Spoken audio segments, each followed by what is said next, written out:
And we begin with a new line of attack from President Trump, 24 hours after his combative news conference at the White House, insisting he's accomplished more than any other president this early.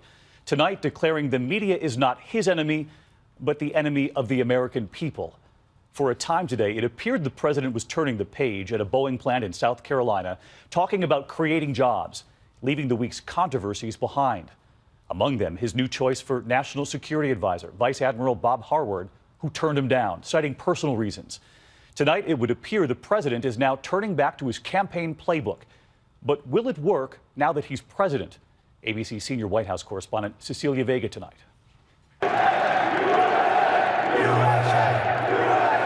The president in South Carolina today touring the Boeing plant and sounding like he'd turned a page talking up jobs. My focus has been all about jobs. And jobs is one of the primary reasons I'm standing here today as your president, and I will never, ever disappoint you, believe me.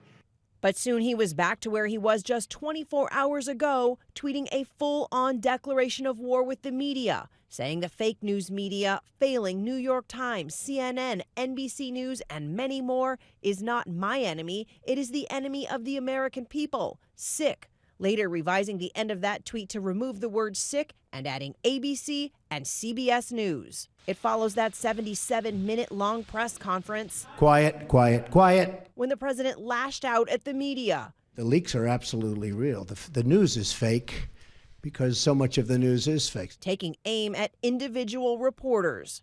And this moment. Are you going to include the CBC, Mr. President, in your conversations with your urban agenda, your inner city agenda, as well as... Am I going to include Are you going to include the Congressional Black Caucus and the Congressional Hispanic Well, I would. Caucus, I tell you what. Do you want to set up the meeting? Do you want to set up the meeting? No.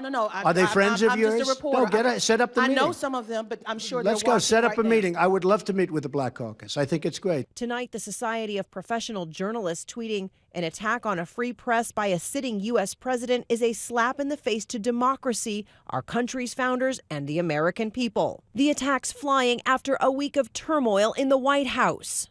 He is insisting it's a fine-tuned machine, but this week, one of President Trump's cabinet nominees forced to withdraw, and his national security advisor fired for lying about conversations with Russia.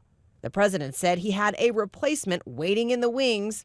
That job offered to retired Admiral and former Navy SEAL Robert Harward, but he refused it, publicly citing family reasons. And now another controversy, the White House adamantly denying that it is behind a controversial Department of Homeland Security draft memo on immigration. The document obtained by the Associated Press gives the National Guard sweeping and unprecedented authority, calling on troops to perform the functions of an immigration officer in relation to the investigation, apprehension, and detention of undocumented immigrants. They would be on patrol in 11 states, not just along the border, but as far north as Oregon and as far east as Louisiana.